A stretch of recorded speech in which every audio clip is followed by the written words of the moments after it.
Idan kun ji daɗin wannan ɗauka, kada ku manta, ku rattaba mana subscribe sannan ku danna ƙararrawa.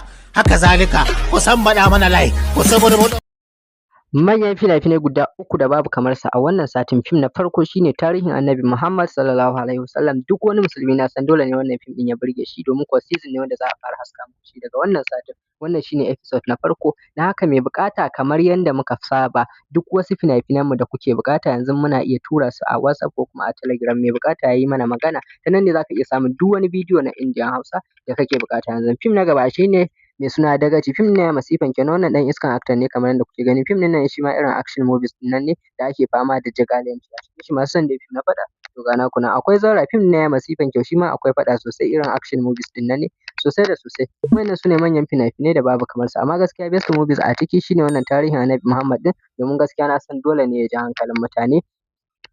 Domin tarihin da ka daɗe kana jira, kuma tarihin annabinka a ce ga bidiyon sa an fara yi, to dole ne gaskiya mutum ya je ya nema domin ya kalla. To muna yi muku maraba duk mai buƙata. Mun gode.